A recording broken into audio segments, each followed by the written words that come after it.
No one ever took humans seriously. Not out there, in the stars. When the Galactic Conclave accepted Earth's application for observer status, most of the older races laughed.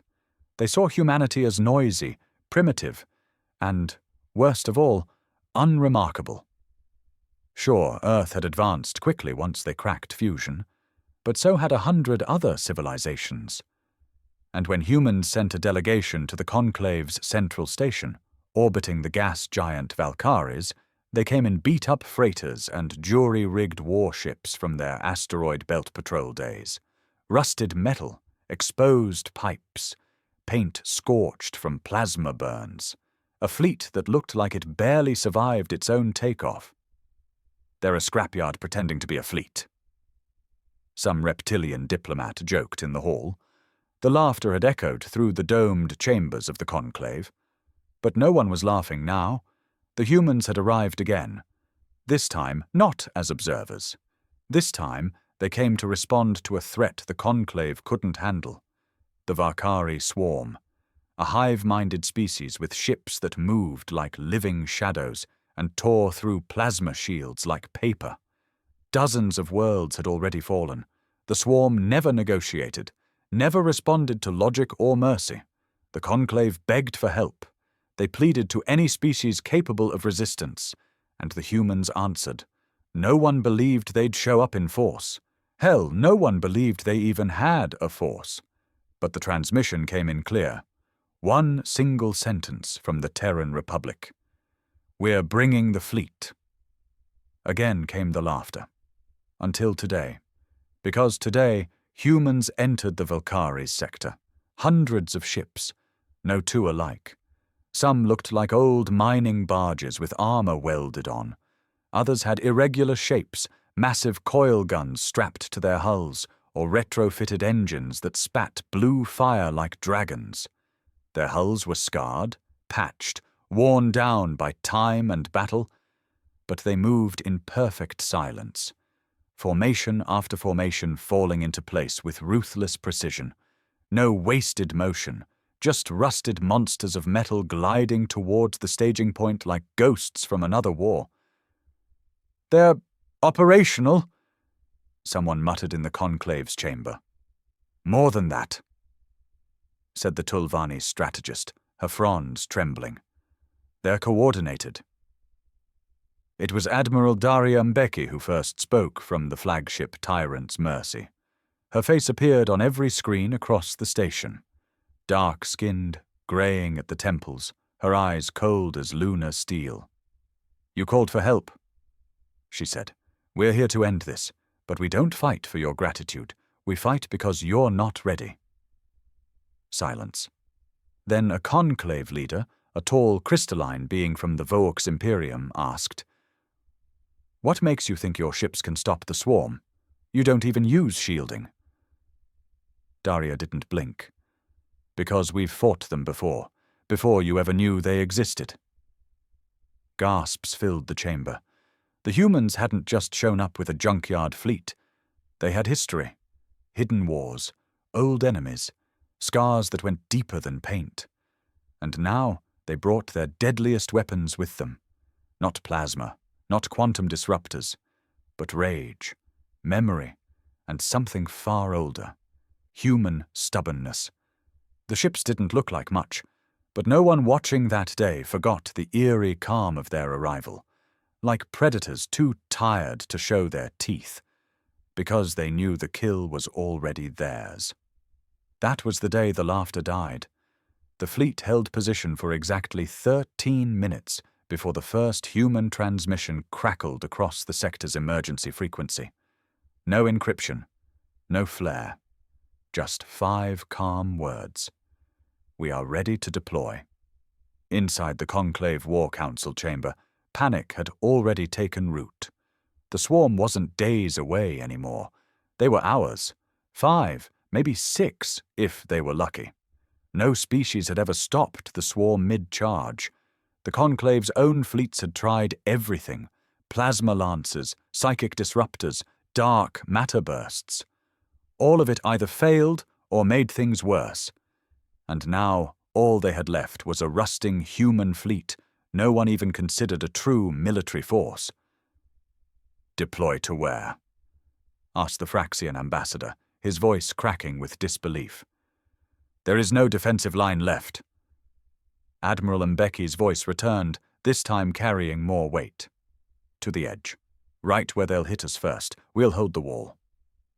A few conclave members laughed again, nervous, unsure. Not because they thought she was joking, but because the alternative was too terrifying to accept, that the humans were actually serious. "Admiral," the Tolvani strategist said, nervously curling one of her leaf-like limbs, "you must understand. The swarm disables AI, hijacks ship systems, drives crew insane with psychic echoes. Your ships are unshielded, unconnected. They won't survive 2 minutes." That's when the second surprise came. Daria's face flickered again, and this time she smiled, not kindly. "Our ships don't run on AI," she said. "We run them ourselves." A stunned silence followed. "No artificial systems?" asked the Vox Imperium's war singer. "But that's inefficient, dangerous." "Exactly," Daria replied. That was when the data started pouring in from the orbiting scanners. Each human vessel had at least 100 crew. No automation beyond basic atmospheric regulation. Every weapon system, every nav control, every gun battery was manual, operated by living hands, muscles, nerves, reflexes honed through brutal drills. It was madness by galactic standards. But it was that very madness that had saved them before. It made them immune to the swarm's psychic corruption. The swarm couldn't take over human systems because there weren't any to take. Couldn't drive the crew insane because the humans had long since broken themselves and rebuilt stronger. They called it wet war. Flesh and metal. Chaos embraced. Pain made tactical. Back in her seat aboard the Tyrant's Mercy, Daria looked out the bridge viewport, watching the stars shift as her fleet aligned. The younger officers moved like ghosts around her, efficient, wordless, lethal. She'd fought in the Kuiper Belt riots, in the orbital collapse of Titan. She'd buried friends on Europa's ice. She knew what it meant to lose. But she also knew that humans didn't give up. Not when it mattered. Not when someone told them they couldn't win. "Report," she called. "Swarm fleet has entered the Valkyrie's edge." Her comms officer replied. "Estimated arrival in 3 hours, 42 minutes. Status of our ships? Half have reactor issues, a third of the weapons are borderline, shields minimal, but morale's at 98%. Daria grunted. "That'll do." Across the fleet, her words echoed on private frequencies. "This is not about honor. This is not about them," she said. "This is for us. For every battle we fought in silence. For every loss they never knew about. For every time they laughed." 100,000 voices responded with one word. "I." On Valkyrie station, the conclave diplomats stood in silence, watching the rusting, scarred, almost broken ships turn towards the enemy with the calmness of executioners. For the first time, they began to understand what humans really were. Not warriors, not saviors, not lunatics. They were survivors. Professionals at pain. The swarm didn't know what was coming, but soon they would. The first signs of the swarm came like a dark tide across the edge of the system. No lights, no signals, just an unnatural blot swallowing stars. Their ships didn't reflect, didn't even register properly on standard scans. The swarm moved like a living fog, coiled and pulsing, whispering through subspace in frequencies that made most species nauseous just by hearing them. But not the humans. Inside the Tyrant's Mercy, the bridge lights dimmed as Daria stepped forward, her boots echoing against the old titanium floor. She didn't flinch when the proximity alert screamed. "Visuals?" she asked. A young ensign tapped the monitor. Coming in now. Jesus. The view screen showed the leading edge of the swarm. It wasn't just big, it was endless. Ships, or whatever passed for ships in that horror, drifted like bones inside a great cosmic jellyfish. Appendages twitched, mouths opened where hulls should have been. It was more nightmare than fleet. Targeting solution, Daria said, calm. Manual only. Automated systems failed already, just like you said they would. Then we'll do it the old way. Across the Terran line, orders were barked, switches thrown, shells loaded by hand. Not a single AI chirped. No voice assistance, no drone support. Just crews of tired, hardened men and women at control stations that looked ripped from ancient history. One Conclave commander watching the live feed whispered, "They're insane. That's World War II tech, on a galactic battlefield." But no one said anything else, because something was happening. The swarm wasn't advancing. They'd slowed. They were scanning, sensing, and for the first time, hesitating. As if something about the humans didn't add up. No data to corrupt. No neural nets to crash. No soft minds to melt. Just iron hulls and flesh that wouldn't break. Daria tapped the ship-wide mic. "This is it. We fire on my mark. Burn them from the sky." A pause. Then she said, "Mark." The first Terran broadside screamed through space like an old hymn rewritten in thunder. Railguns discharged massive kinetic rounds at near-light speeds. Coil guns followed with magnetic slugs hot enough to leave glowing trails in vacuum. Flak exploded in eerie bursts, detonating with ruthless rhythm. One of the smaller swarm feelers dove in first and was instantly torn in half.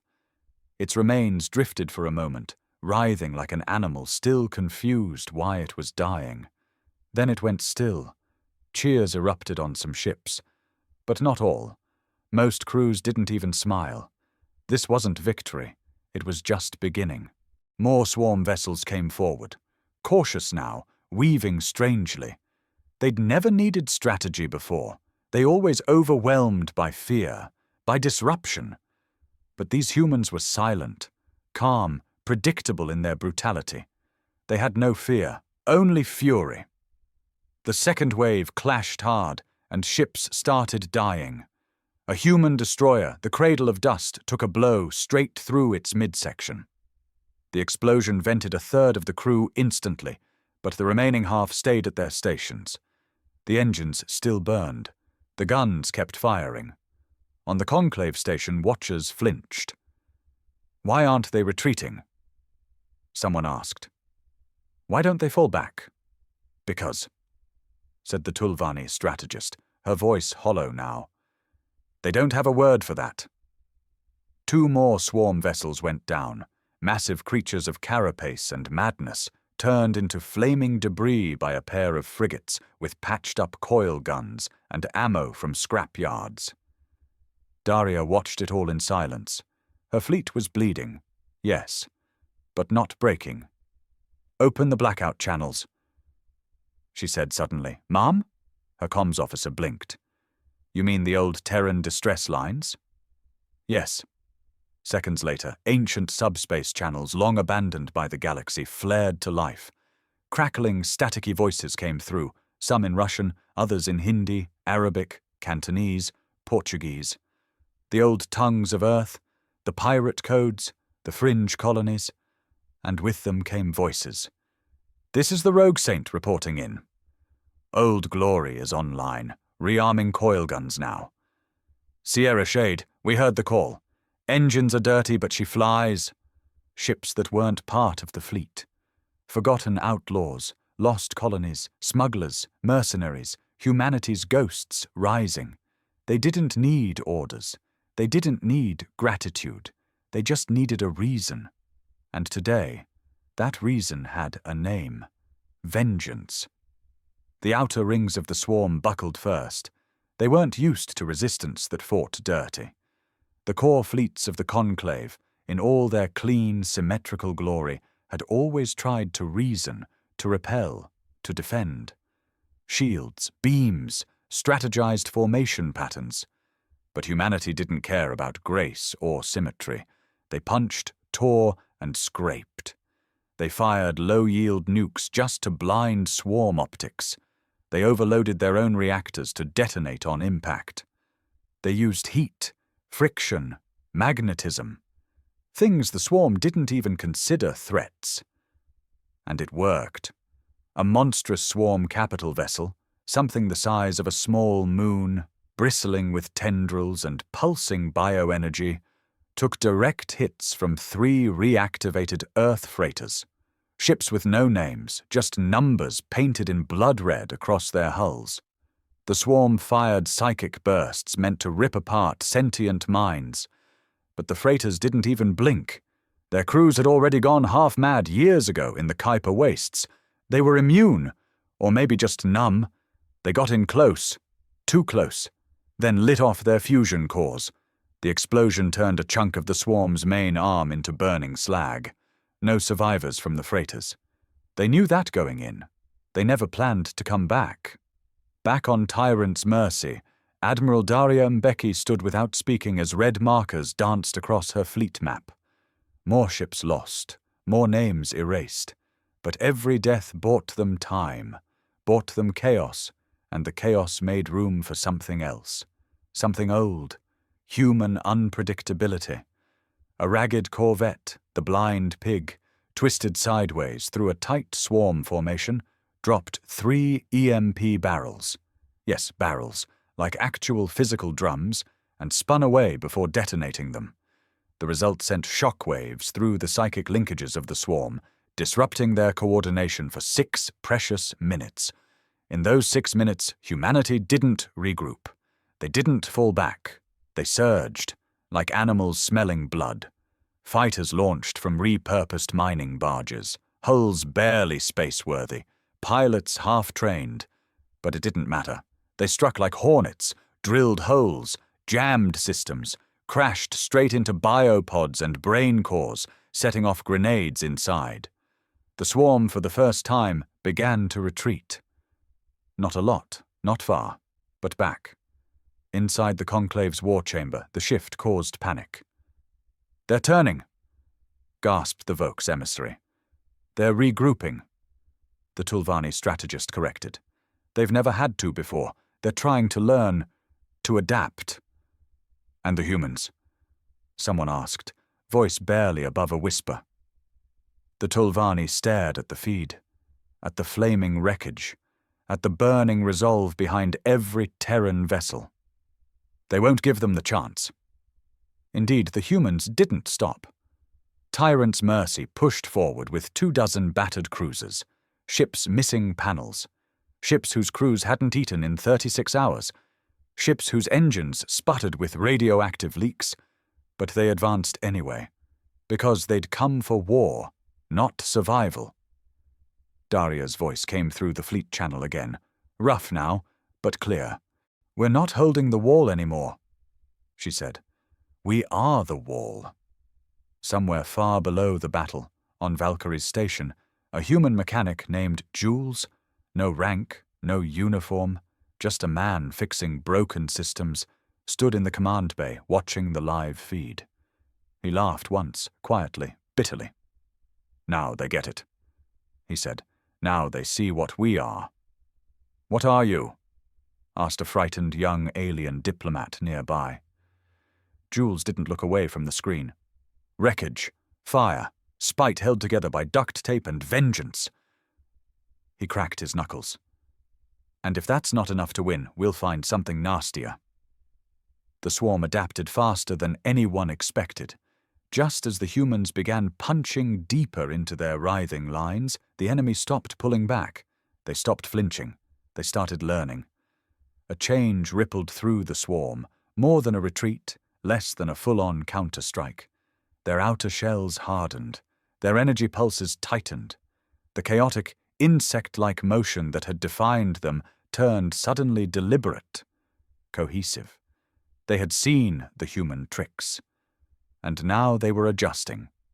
The first sign came when the black matter, A retrofitted Earth cruiser with exposed radiators and railgun pods built from asteroid scrap got caught mid-charge.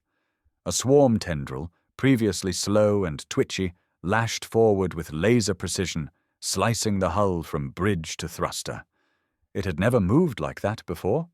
Not even close. One strike, no survivors. A second ship, Copper's Revenge, tried to pull the same EMP barrel trick as the blind pig had earlier. This time, the swarm simply scattered, then reformed, like they knew exactly what was coming. And suddenly, the human casualties began climbing fast. Inside Tyrant's Mercy, the bridge lights flickered. Damage reports poured in. Fire crews were scrambling across decks 3 through 7. Something had ruptured in the fusion lines again. Admiral Daria didn't blink. Status on the shadow line? Dead in the water, ma'am. She took a spine piercer through her core. No heat signatures left. And the Mako? Still fighting. She lost her captain, but her XO's got the helm. Daria grunted approval. Tell them to fall back 2 clicks. We're going to funnel them. Funnel them where? Asked her second-in-command, Commander Rhodes. Daria pointed at the center of the sector. Into the kill box. But we haven't cleared it. It's full of... I know what it's full of. She cut him off. Wreckage, mines, heat traps, radiation clouds. She looked out at the bleeding, burning horizon. Which means it's perfect. Within minutes, orders were relayed, hulls turned, and every remaining operational ship in the Terran fleet began a calculated retreat. Angled, timed, drawing the swarm forward. The enemy followed, cautiously at first, then hungrily. They believed they had the advantage now. They were wrong. Because even with all its madness and chaos, there was one thing humanity did better than anyone else in the galaxy. Lay traps. The kill box was a shattered graveyard of wrecked satellites, cargo husks, and half-melted warships from some forgotten skirmish 100 years ago. No sane fleet would ever engage there, which made it the most human place in the sector. As the Terran fleet lured the swarm into the zone, Daria gave the next order. Release the ghosts. From the edges of the system, ships blinked in, old unregistered vessels long believed lost. Some were pirate craft. Others were scavenger ships with full weapon mods. All of them had been hiding, silent running, for this exact moment. Targets locked, came the call. Fire everything. It was hell. Buried mines detonated in perfect timing, ripping apart swarm flanks. Radiation clouds laced with microscopic razors boiled exposed hulls.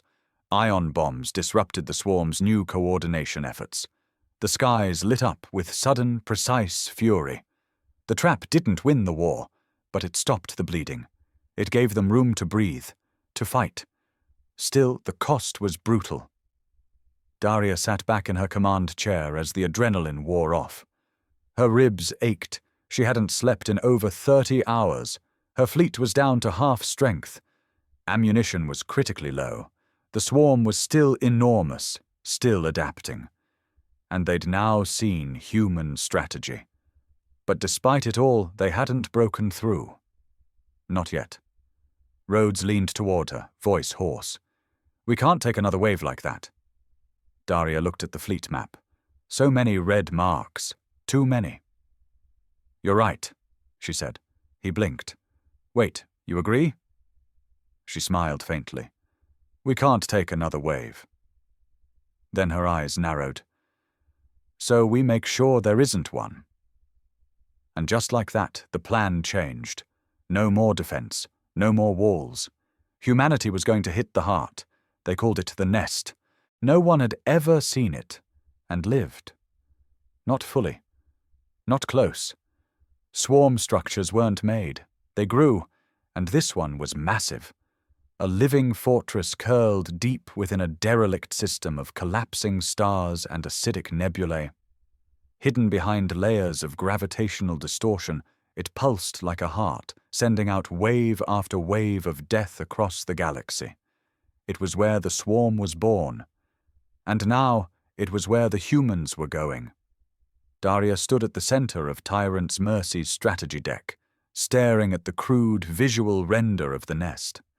It looked like a tumor grafted to the skeleton of a shattered moon, pulsing with red veins that ran like lightning into deep space.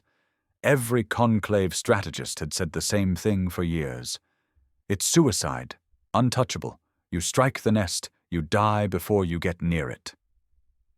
Daria wasn't interested in their opinion. Punch the coordinates into every ship, she said. Commander Rhodes hesitated. We won't survive the trip in this condition. I know, she replied flatly. That's why only the ones who are already half dead are going. He didn't argue. The final assault fleet was 27 ships strong, a patchwork of limping hulls, scorched decks, shattered antennae. Most had lost more than half their crews, but the ones left, they were volunteers, no orders, no draft, just people who had lost too much to sit back and wait. Jules, the mechanic from Vcari's station, was on one of them now, a gunship once used to patrol Martian trade lanes. He sat in a jury-rigged gunner's nest, his fingers shaking slightly as he primed rounds by hand. Guess with a hammer now, he muttered to himself. The route to the nest wasn't just dangerous, it was a gauntlet. The space around it bled interference, turned nav systems to mush. Swarm scouts appeared like shadows, testing the fleet's resolve, probing for fear. But they found only grim silence. Every Terran ship ran cold. No lights, no transmissions, just silent killers moving through a graveyard sky. And then they saw it.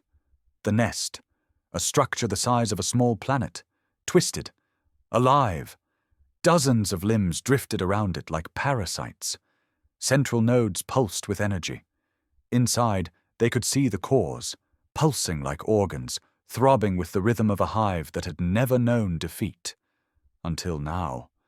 Daria's voice came through every Terran channel. This is it. If we hit those cores, we shatter their command. Disrupt the link. Every swarm unit outside will lose contact. Some will die outright. Some will eat each other. Either way, Earth gets to live. We're not coming back. That was never the point. We are the fire. Make it count. And with that, the fleet surged forward. No stealth now, no tactics, just raw, furious speed. The swarm reacted like an immune system detecting a virus. Spines shot out from the nest like stingers. Swarms of interceptors launched from its underbelly. Tiny, shrieking monsters born of pain and dark matter. Psychic waves flooded the battlefield, crashing against the human minds like tsunamis of madness. People screamed. Some bled from their ears. Some bit down on their own tongues to stay focused. But they didn't stop. The Mako dove first, slamming into the outer shell and unloading every round it had into a crack near the upper vein cluster. The explosion opened a hole just wide enough for two smaller ships to slip through. They did. They didn't wait. Inside, the nest was worse. It breathed. Bioluminescent growths covered every surface. Walls pulsed. Tentacles struck from the darkness. Ships were grabbed, crushed, absorbed. But the Terrans kept going, deeper toward the core. Jules' gunship lost one wing, but they didn't turn. The pilot just growled, "Straight line, straight in, keep firing." And he did, until they reached the heart. It looked like an egg suspended in muscle and steel, beating, glowing, humming with voices that didn't belong to anything sane. Jules stared, tears in his eyes. "This is for Luna," he whispered, and he pulled the trigger. The heart cracked, not instantly, not in one glorious boom. No, like a dying god, it screamed in silence. A psychic ripple tore through space, a death wail broadcast, not through sound but pure thought, the last gasp of a hive mind realizing it had been struck where it never thought vulnerable. Inside the nest, the human ships burned alive. Jules's gunship never made it out. The blast from the heart core's detonation sent fire and tendrils lashing through the biostructure, crushing corridors and snapping hulls like matchsticks. The vessel split in half. He never screamed, just closed his eyes, thinking about Luna, about old music playing in a Martian bar, about the silence of home. The pilot rammed what was left of their ship directly into the nearest nerve cluster before dying. No one would remember his name. But what they did mattered. Outside, the other ships watched as the nest twitched, shook, then spasmed violently, sending fragments of itself spiraling out into space. Glowing nerve threads snapped free, ejecting strange, Ica-like energy that didn't behave like matter or light, more like memory leaking into the void. Then came the break. The psychic pulse that held the swarm together faltered, and for a few seconds the universe changed. All across the sector, swarm ships that had been hunting, charging, or surrounding the remnants of the Terran and Conclave lines suddenly stopped. Some drifted. Some collided with each other, confused. Others just sat still, twitching, like spiders in a web with no spider left. And most, began devouring each other. Back on Tyrant's mercy, Admiral Daria Mbeki watched it unfold with clenched fists. "Status!" she barked. "Massive collapse in swarm coherence," her sensor chief shouted. "It's working. Multiple enemy vessels engaging each other. No pattern." Rhodes was staring at the holomap, wide-eyed. "They're eating themselves." Daria allowed herself one breath of relief. "Then we finish it," she said. She looked around at what was left of her fleet, less than a third of what they started with. Some ships were just hollowed-out frames, weapons held together with magnetic tape and prayer, crew members bleeding, limbs missing, eyes hollow. But none of them pulled back. This was their chance, the only one. "All ships, final strike! Push in, break what's left." They surged again, no longer prey, no longer holding a line. They were wolves, and the beast was dying. Around the nest, swarm guardians flailed in erratic motion, trying to rebuild the link. Some fused together into grotesque shapes, screaming in subspace as they tried to imitate commands. But the humans were already inside. The second wave of suicide strikes began. Red Mercy rammed itself into a secondary node, exploding with enough force to vaporize an entire arm of the nest. Kalina's spine dragged 2 swarm carriers into a minefield and detonated its drive core to make sure they stayed dead. The Conclave watched from a distance, stunned, silent. Many had assumed the humans were already wiped out. Most hadn't even bothered to check. But the feed didn't lie.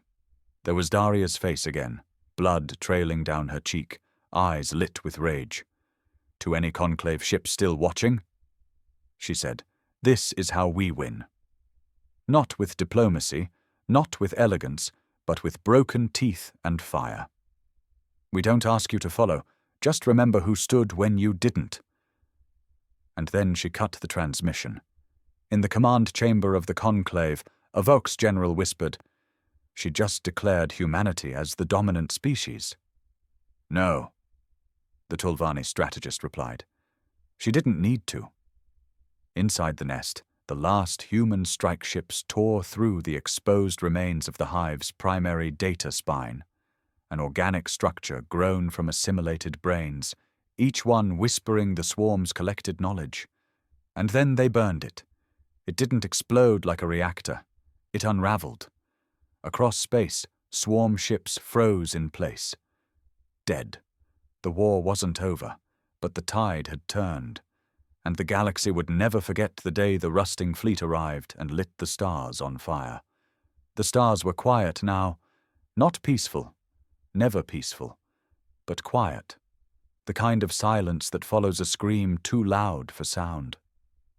Across the Vcari sector, wreckage drifted like snow, twisted metal and scorched flesh, circling in slow, eerie spirals. Broken swarm husks floated beside shattered Terran cruisers. No songs played, no victors cheered, only survival remained. Tyant's Mercy was limping, venting atmosphere from 100 fractures. Her engines flickered, dying with each pulse. On the bridge, Daria Mbeki leaned heavily on the command console, her body bruised and bandaged, left arm bound to her side. Blood still stained her uniform, but her eyes hadn't dulled. She was still standing. "Status?" she asked quietly, the words barely more than breath. Commander Rhodes sat across from her, one sleeve missing, half his hair scorched off. He scanned the data feed. Swarm activity, 0. No movement, no new transmissions. Whatever link they had, it's gone. She exhaled, long and ragged. Casualties. He hesitated. 91% fleet loss, 18,000 dead, over 100 ships gone. And the nest. Destroyed. Or rotting. Whatever it was, it's not coming back. Daria looked out the cracked viewport. She could still see the core drifting in the distance, a hollowed-out mass of blackened tissue and slag, slowly being consumed by the gravity of the nearby dead star. Was it worth it? Rhodes asked. His voice cracked, not from doubt, but weariness. Daria didn't answer at first. Then she turned. "We were never fighting to win," she said. "We were fighting to matter." Across the system, what few human ships remained began flickering their lights in short, pulsing patterns, an old Terran signal. Not Morse, not modern. Something older, primal. We are here. We are still here. On Vcari's station, the Conclave finally made contact. Dozens of diplomats lined the comms feed. Their expressions were pale, shaken. None of their fleets had joined the final push. None had answered the distress beacon after the humans went dark. And now they stood, watching the aftermath from behind pristine shields and polished uniforms. Admiral Daria appeared on their central screen, blooded, quiet. The Vokes ambassador cleared its crystalline throat. "Admiral, we owe you humanity, a debt that—" "Keep it," she said coldly. The ambassador faltered. "I beg your pardon?" "We didn't bleed so you'd thank us," Daria said. "We bled because someone had to." There was silence on the channel, and then a single voice, from the Tulvani, said softly, "You saved the galaxy." "No," Daria replied. "We saved ourselves. The galaxy just got lucky." She cut the feed. Let them stew in their comfort, their hesitation. Let them bury their shame behind ceremonies and statues. The humans had written their legacy not in stone or song, but in rust, fire, and the void. Later, when the rescue crews from the outer colonies arrived, they found something strange aboard every surviving Terran ship. No medals, no declarations, just names, etched into bulkheads, scratched into floor panels, carved into the walls with knives or bare fingernails. The dead weren't forgotten. They were the ship now. A year later, the Conclave would rename the Valkyries' Edge as the Grave of Fire, erecting a great monument orbiting the remains of the nest. But they didn't build it in honor of victory. They built it because they were afraid. Because the day humanity revealed their rusting fleet, they'd also revealed something far more terrifying. That beneath the worn hulls and duct-taped weapons, behind the tired eyes and half-dead engines, was a species that refused to break. No matter the odds, no matter the pain. And in a universe ruled by reason and power, it was the one thing that couldn't be understood, couldn't be calculated, couldn't be stopped. In the end, no one laughed again. Not at Earth, not at its ships, not at its people. Because the galaxy had learned one terrible truth. If you back humanity into a corner, they won't surrender. They'll burn the walls down with you inside.